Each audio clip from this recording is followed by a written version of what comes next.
اختصاصی دارک ویدیو. Remix by نقشه. نور از دل عالم رفت، انگار که شرابم جامم رفت. خورناسه خون که زمان کشیدم و رنگ نگاهم رفت. همه پیدا شدن از ترس ولی گم شدن تلخ و لذت بخشمش قصت تشم دیجن میپیچم به پرباد میخوان از نسبت سه خورد موج امیدم به سنگای ساحل جهل عموم رفته افق فکرم تو حلق غروب هجرت کرد شعرم شهر حروف حس رفته اتنم و قلمم تاج ترا رو کلم و شاهم تو شهر دروغ همه قلب و عروق غم پر مکر زمانه و نبضم طبل جنگ درون و برون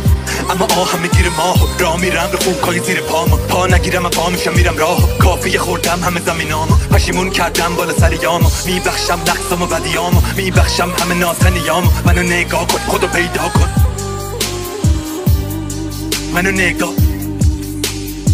منو نگاه کن خودو پیدا کن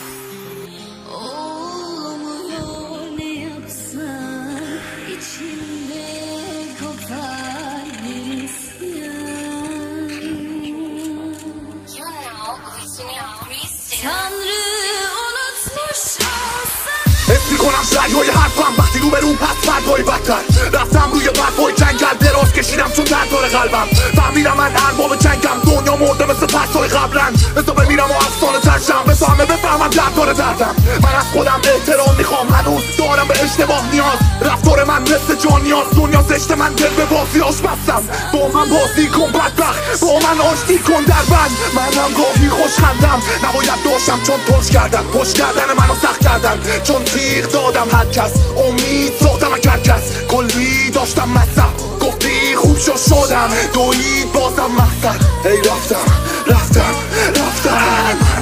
به دلش داشت اما شده شیطان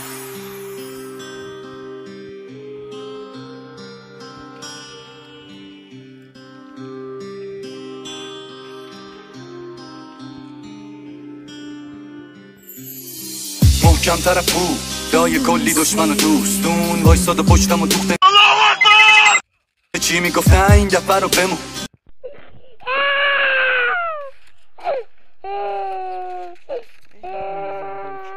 ممنون که تا آخر ویدیو رو نگاه کردی. اگه از سطح بازی یه ذره هم خوشت اومد لایک رو